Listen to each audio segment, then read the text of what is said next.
Hello, I'm Vip Vipperman and excited to be back in the studio this morning. Today, I welcome Richard Pursey from the other side of the pond in the UK and excited to have a conversation with him about his company, SafeToNet. Richard, good morning. Good to see you today.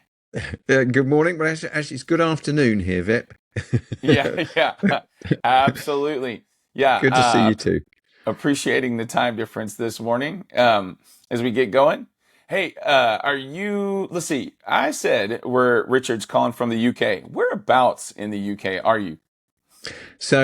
We're in God's own backyard here in the UK. We're in the county of Suffolk, which is about 70 miles north of London, but we're in the most beautiful countryside. We're not far from the coast. Yeah, it's lovely here. Nice. Now, is that the area you grew up?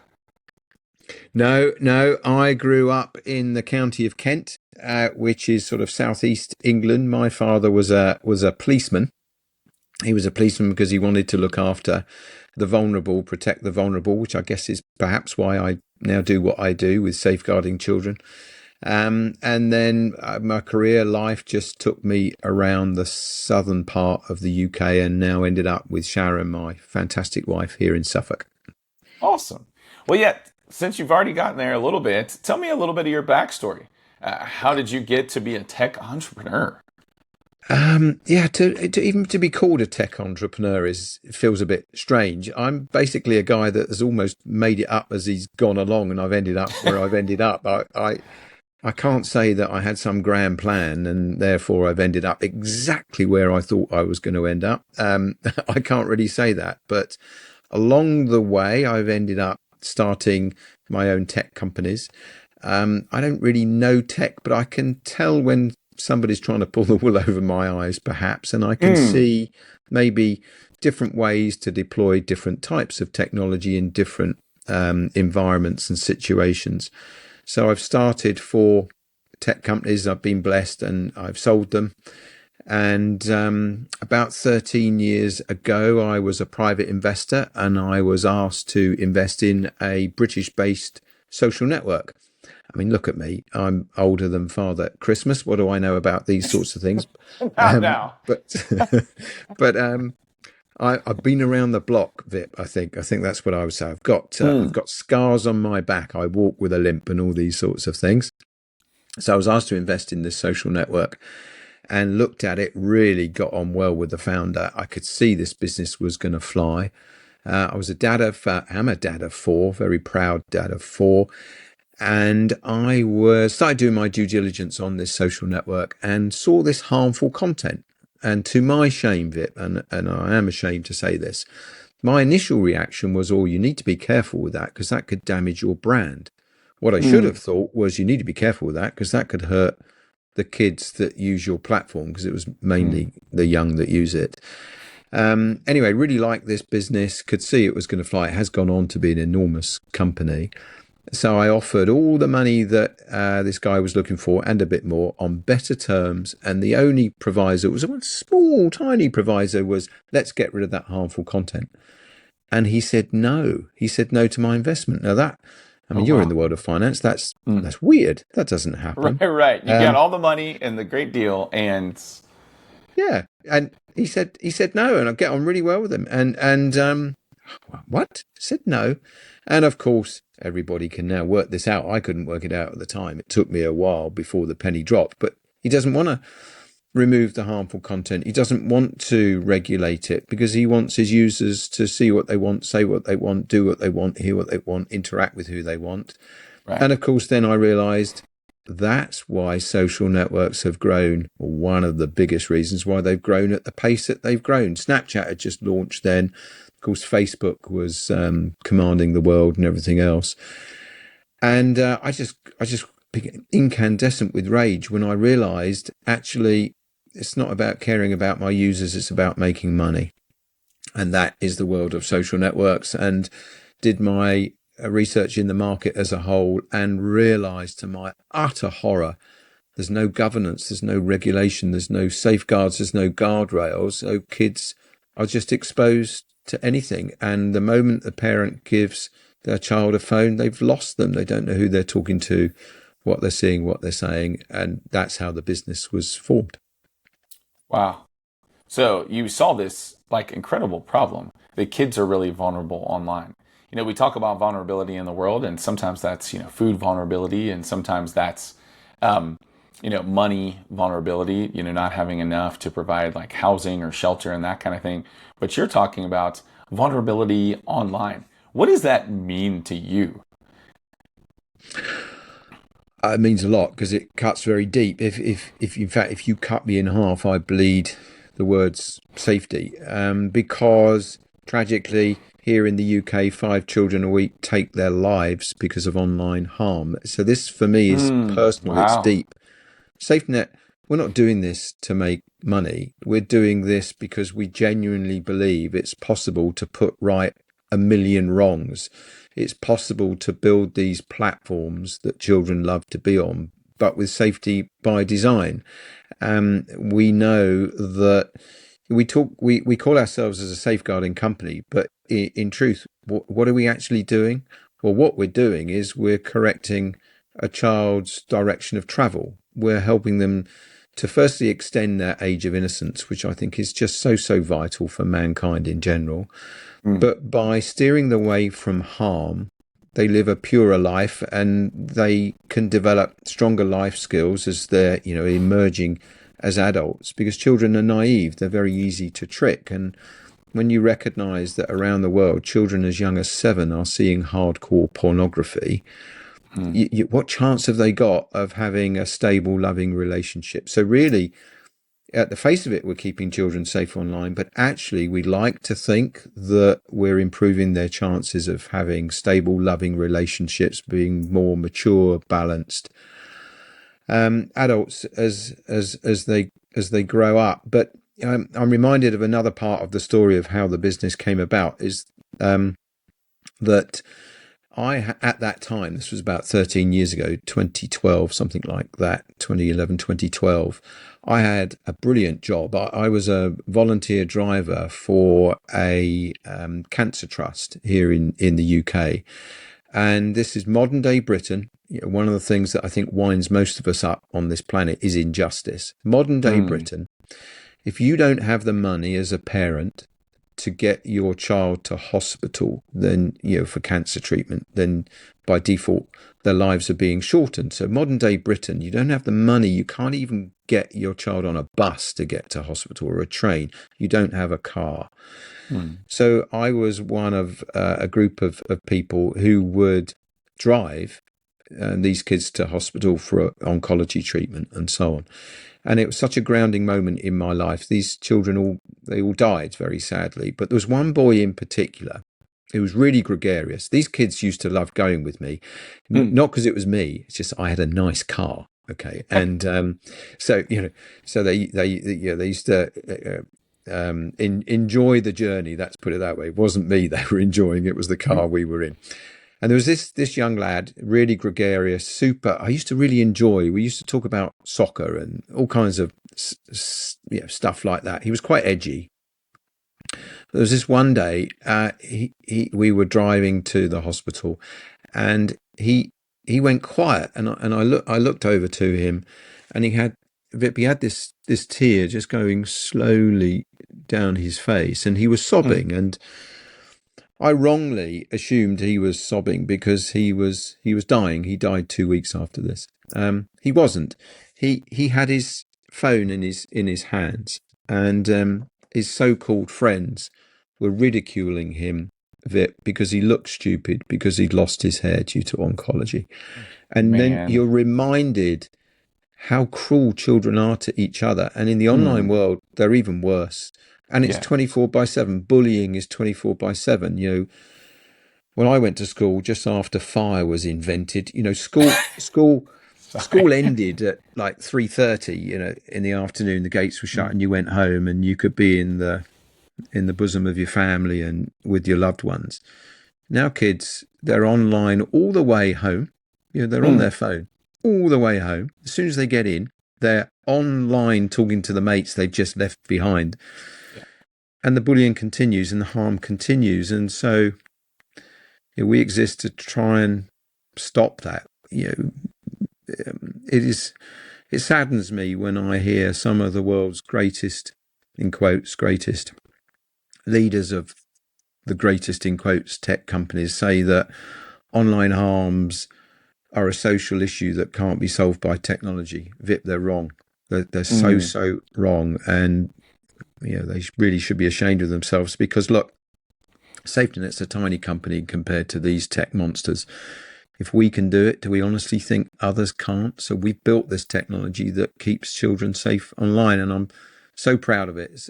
We have such an amazingly wonderful group of people in our company, all of whom, to the core, care about changing children's lives and protecting them online. that's amazing. Well, it's incredible to hear your heart. And thanks for sharing it with us. Well, so tell me about the solution that you came up with, right? Like you guys have talked about the problem. It sounds like it's a tremendous thing that we need to solve. So what are you guys doing to solve it? Yeah, well, thank you for that question because you'll see me come alive now. You talk about sad things of kids dying and everything else, but just imagine this, first of all. Just imagine, and I think it could be as short as 3 years' time. You and I and a gazillion parents around the world will be scratching our heads saying, do you remember when we used to give our children phones and they could get harmed on those devices? Do you remember that when they weren't safe? That's Mm, where we're heading. Okay, that's the vision. That's the mission, is almost to like make these putting things safe the moment they're switched on. almost like putting That's kids that's where in a that's car where without a where we're seatbelt. I heading mean, as a years business. ago that was a thing. And so You actually could essentially, do that. we've developed this technology that we embed deep into the operating system of a smartphone and a tablet and a laptop and a wearable and so on. And crucially, this is content filtering software. And when you're in the operating system, so this isn't an app. Kids are super clever. They know how to circumvent apps. We all know they know how to do all this stuff. Well, Right. sorry, I'm ever so sorry, kids of the world, but without technology, you can't circumvent it. You can't delete it. It just works. And so, forgive me, but we're going to change your lives. But you'll work out in time we've changed your lives for good, because when you're in the operating system, you govern what that device can do. And so we built this AI model. It's called Harm Block, and it's a super clever piece of tech. I take no credit for it. We've got some wonderfully clever people in our business that have developed this technology, and it's called Harm Block. And so we drop it into the camera of the device as one place. And so when it's in the camera, when a child is duped or coerced into performing sexual acts to camera, sexting and so on, the camera says, oh, no, no, no, no, I'm not going to let you do that. And so it prevents them from doing it. We've Mm. dropped this AI into the screen rendering technology. So screen rendering, for you poor people who are watching my face right now, you're watching it through the screen. And the clever technology behind the screen is rendering the image in front of your eyes. That's where our tech sits, at that point of rendering. And if it sees something harmful that could hurt a child, it says, no, no, no, no, no, no, no, I'm not going to let you see that. And that works in end-to-end encrypted environments. Okay, it's application agnostic. What do I mean by that? Doesn't matter what the child is using. It doesn't matter what app they've downloaded, an app their parents might not even know that exists, an app that's just been invented as we're talking right now. It doesn't matter, because we're in the screen rendering layer, and so it's designed to stop your eyes from seeing things they shouldn't see. So this technology, essentially, we've built the world's first pornography incompatible device. The child can't see it, they can't film it, they can't share it, and they can't Mm. save it. It's called Harm Block. That's a collective noun for a technology that protects children against harm. The first harm is sexually explicit content, but also shortly we'll be launching technology that filters vulgarity in text, racism, hate speech in text, bullying, to little Oh, wow. Tommy in the car that passed away knowing his friends were ridiculing him. We're going to be able to stop that. We can't do it today, but we have the roadmap. We know how to do it. and a little bit more time, and we'll have that nailed too. So basically, Vip, in the future, we'll just remember we were mad. We used to give kids phones that harmed them. We don't do that anymore. I mean, can you remember? It wasn't that long ago. People used to smoke on aeroplanes. Ugh, Right. God, who'd do that? I'm old enough to remember when cars didn't have seatbelts. Were we mad? What were we thinking? Right. And all these sorts of things. Now, when you buy a car, safety features used to be an option.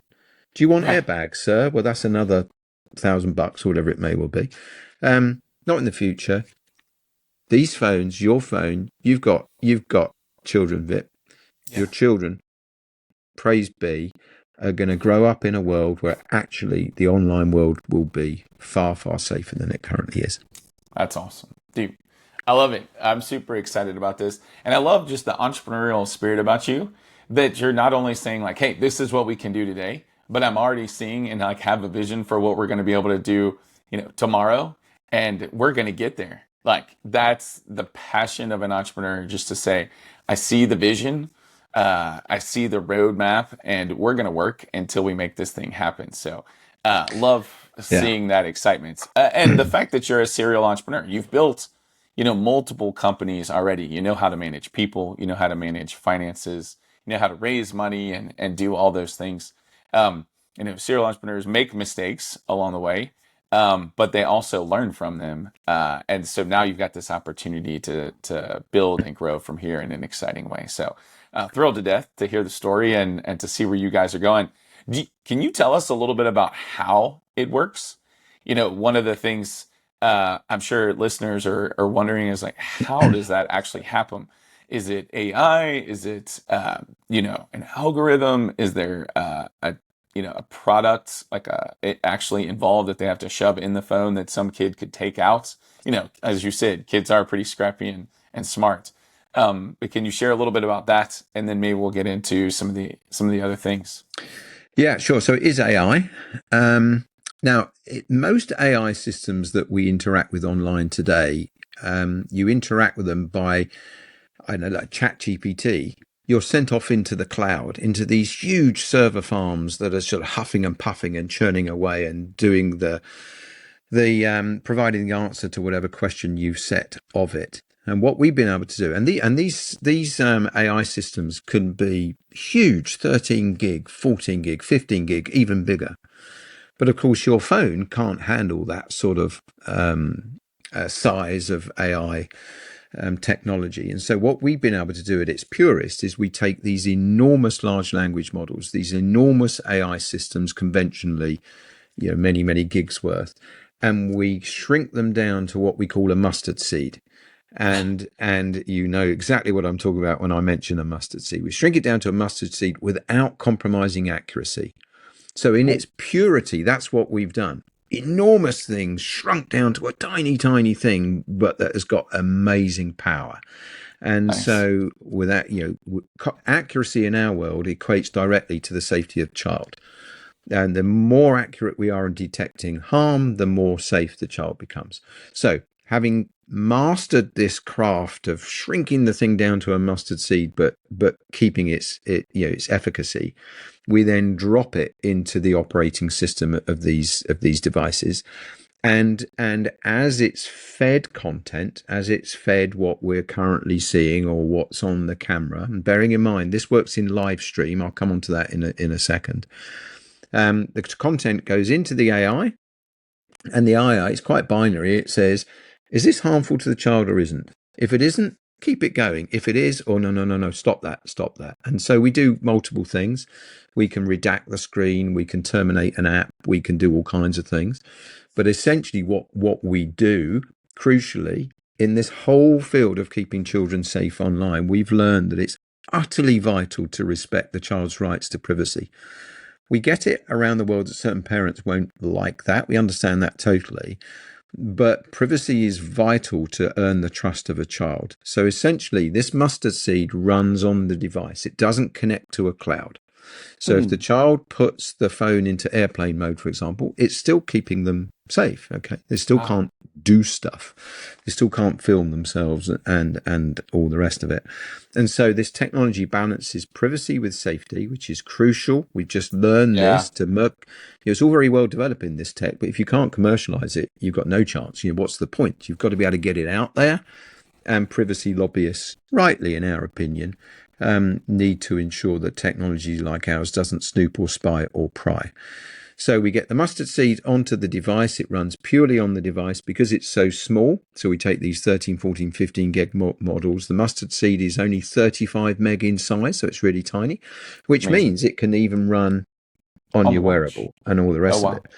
because it consumes minimal battery power. Again, crucial to the whole user experience is you can't burn the battery, you can't slow down the application. So this, it's called inference. The inference model, where it is this okay for a child to see or isn't, depending on the processing power of the device. This is, and I love quoting this stat. We are inferring harm every 4 milliseconds.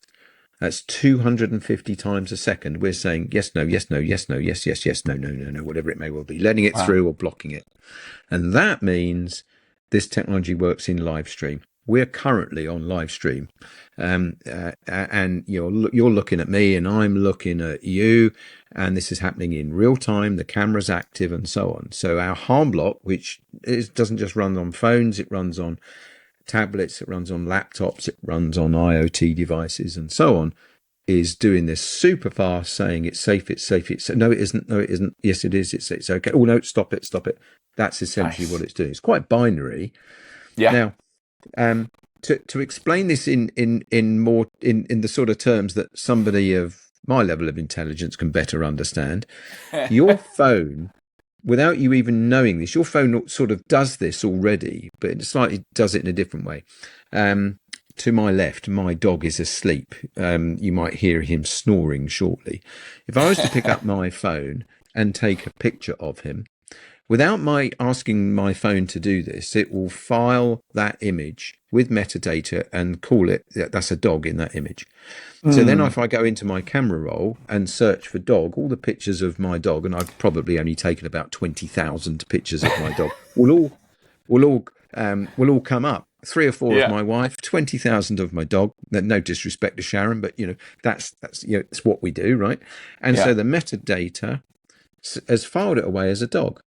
Now all we've done in quotes is say, okay, there's a different classification here. It's no longer a dog, it's sexually explicit content. So we've taught the camera to understand harm and and filter it using commonly used techniques that are on everybody's phone. We never asked for it to be on our phone. We love the fact that it's on our phone because it makes life convenient. We're just using that quasi tech stack to do what we're doing. That's awesome. Well, so you mentioned one thing as you talked about this, and that is the difference between being able to solve a massive problem and being able to commercialize it, right? Um, Yeah. like at the end of the day, you've still got to sell a product to get it out Mm. there for people to want to buy it, to convince people to buy it. So tell me a little bit about, the difference between, commercial, like creating something like this and then actually commercializing it, whether that's building the industry, how it's going to be marketed, that type of thing. um, because I can think of there's a lot of problems in the world that we talk about. At Eagle, we have a huge passion for anti-human trafficking efforts and these child exploitation things. But getting people to buy anti-trafficking technology or buy anti-child exploitation, technology, it's not necessarily something someone's going to look for to want to buy. And so, fascinated to see how you guys are thinking about this product and how you're going to roll it out. Can you share Yeah. a little bit So about that? yeah, absolutely. I mean, you're right. It's perhaps the hardest challenge of all. Technical problems often have technical solutions, but if you can't commercialize it, you have just wasted your time, you've wasted your investors' money and everything else. But fundamentally, we're tackling a global social problem where every parent on the planet wants to keep their child safe online. And that's in our hearts. And as parents, pretty much every one of us in our company, well, in the majority anyway, are parents, and we feel that unbelievable, overwhelming love that you have for your child. You die for your child and so on. And so at the core of everything we do is that emotion to want to keep children safe. So we understand the problem through the parent's eyes. But fundamentally, you still have to produce technology that doesn't destroy enjoyment in your normal matter of life, your normal day. Right. And we all know when we pick up our phone, if we start using a piece of technology and it's slow or it's clumsy or you get false positives in the AI, you dump it pretty quickly. Now, of the many challenges that we have, we're in a very, very complex legal minefield here because, well, first of all, we're dealing with children. And so that in itself creates a special category of data. Here in Europe, you'll be familiar with GDPR, privacy regulation, COPA Act in the States, and so on.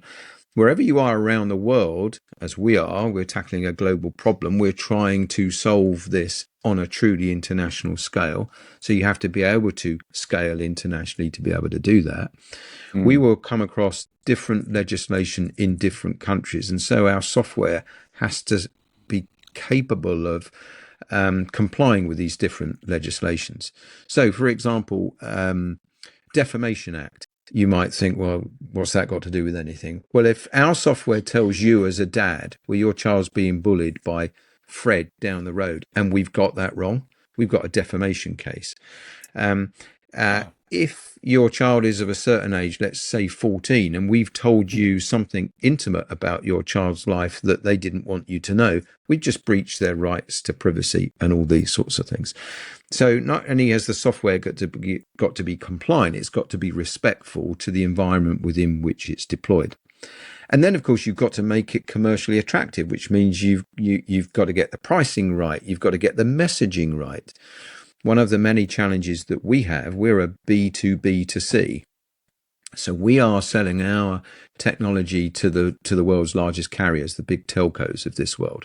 Why are we doing that? Well, they've already got the reach to the children that we can't get to. We are on a race here. Every day goes by and we haven't safeguarded a child. As far as I'm concerned, we're failing. We've got to get to as many children as quickly as we can. And our software's got to be good. Of course, it's got to keep the child safe. But when we're dealing with the big telcos, we get frustrated because, of course, they're glacially paced. They're these giants that work at a pace that I'm not built for patience with it. And I have a real problem with it when they say, yeah, we'll get back to you within a month. Oh, what do you mean you're going to get back to me in a month? 5 children a week in the UK are losing their lives. Come on, get on with it. And we struggle with messaging. Our messaging is, do you know, parents, that your child is being sexually corrupted online? The average 12-year-old thinks that strangulation is a normal part of a sexual relationship. That's because they've been conditioned and normalized to hardcore pornography, because it's finding them. They're not necessarily going looking for it. It is finding them. Once it's found them, they become addicted and then they go looking for it. And so our messaging has got to be, parents, you've got to do something now. Please don't give your child a device unless it's safe. The problem we have with the telcos is they want to go softer than that, want to be a little bit more cuddly. And I get it, because their lawyers are saying, be careful, be careful, and careful. So this to be able to navigate bringing the product to market from a legislative compliance perspective, it's got to do what we say it's got to do. It can't disrupt the user's experience of the device, all these sorts of things. They're enormous challenges. And it sounds like you're up to the task. I don't know about that bit. I have got scars on my back that you can't believe. What I tell you, though, is that there isn't a single problem that comes our way that we're not determined enough to get over, to get under, to go round, to go through it. Nobody is going to stop us from doing this. We're just so driven, so motivated, so passionate about it. I mean, really passionate, about it. We get blocked in so many ways. I could absolutely, as you can already tell, I can talk and talk and talk here. I could write 3 books on the blockages we found, the people that have tried to undermine us, disruptive, the challenges along the way. Just when you think you've nailed it, suddenly something comes along and kicks you. You've got to have unwavering determination to succeed. You have to be prepared to take a ton of knocks. And in any business, we all know that. Nobody starts a company and straight away it flies. Business in my world is all about how good you are handling challenges, because that's what you do as a business person. It's about handling challenges. How do you get around them, get over them, underneath them, and so on.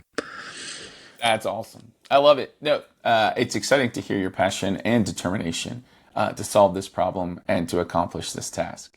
So excited to see it happen. With that in mind, if there's listeners out there, in sometime later this summer or this fall of 2025, they're listening.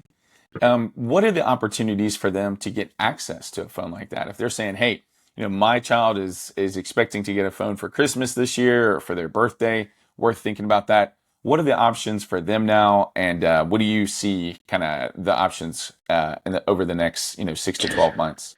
Yeah, thanks, Vip. So at the moment, the only way to get our software in terms of this harm block software is by buying one of the phones that we've made safe. And so we've worked with a company called HMD. HMD are the guys that make the Nokia phones. Okay. We've been here before, Vip. You Americans call it Nokia. We call it Nokia. It doesn't matter. It's the same company. And so to get one of these phones, these phones where your child can't film it, can't see it, can't share it, can't save it, you need to buy one of those phones. And right now, in about 3 weeks' time, middle of August, something like that. So I don't know when this will be aired. It may already be out when the phone might be out. But you can go to the safetynet.com website and you'll be able to navigate your way to buying one of the phones. But we're not launching it in the States until around about the end of October. Okay. But I suppose the message I'd want to give is the cavalry's coming, dear parents, dear friends. The cavalry's coming here. Please don't give your child a phone. Now that you know it is possible to make these devices safe, please don't give them a phone that isn't safe. Whether it's ours or in time somebody else's, we don't care. What we're doing here is we're hopefully, and I'm hopefully, explaining to you all the art of the possible. It is absolutely 100% possible to make a device safe without you as a parent having to worry about it. You don't have to lay awake at night. You don't have to configure it. You don't have to keep checking on your kid's phone and the conflict that causes. This just works, right? So hopefully you're here. We're trying to create a thunderclap. We're trying to ask every parent, look, we've told you it's coming. Could you tell every other parent it's coming? And we hope that some way you'll end up on our website or one of our telco partners, and you'll be able to get the phone to keep your child safe. Well, speaking of that, I live here in Dallas, Fort Worth, the home of AT&T. If someone's out there and they're a listener and they're, work at Verizon, work at AT&T, work at T-Mobile, work at one of those big telcos here in the U.S., what's the opportunity for them? Should they email, SafeToNet or check out safetonet.com to learn about how they can get more involved? If there's people in the U.S. that are saying, hey, how do do I need to contact my senator, my congressman, that type of person to request these types of things to be accessible here? I love that question, Vip, because you know that SafetyNet was started by myself and my magnificent wife, Sharon. And Sharon's been utterly brilliant at spending a lot of time talking to the legislators and the policymakers and the regulators around the world, but especially in the Five Eye nations. And we were very recently, it was a great honor, we were in the White House. And we are encouraging your government to say, hang on a second. So it is possible, after all, to deploy this technology on a phone to keep it safe.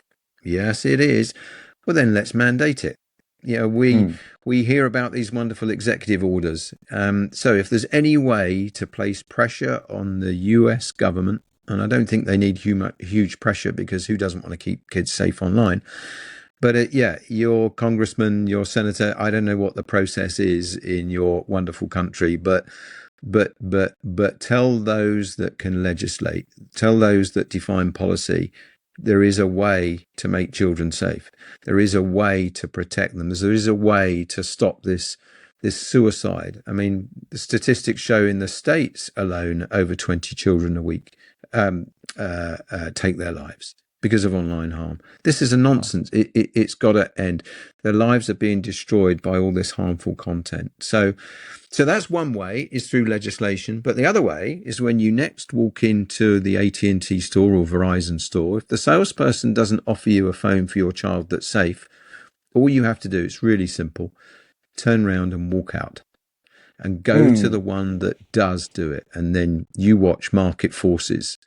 So if we can create this thunderclap, harm block makes the phone safe. Child can't film it, can't see it, can't share it, can't save it. It's possible. Demand it, and make as much noise as you can, because it is the noise. It's this thunderclap that we talk about that is going to change the world. That's awesome. Now that's the way to finish a podcast. Thanks for taking the time with me today, Richard. Really appreciate the work you and Sharon and your team are doing. Excited to see these come to the market and start to really transform the way that we look at phones and phone usage. So appreciate it. So Well, hopefully one day even the parents are thinking, man, I should have this on my phone too. That man, we're not just trying to keep the kids safe, but parents and the things that they see and are exposed to can be, really helped by this type of product as well. So excited to hear about your experience as an entrepreneur, what you've built, where you guys are going, and just excited to follow the story as it grows. Thanks for taking the time today. well, thank you, Vip. It's my pleasure. Thank you for giving me the chance to just talk about it. Really appreciate it.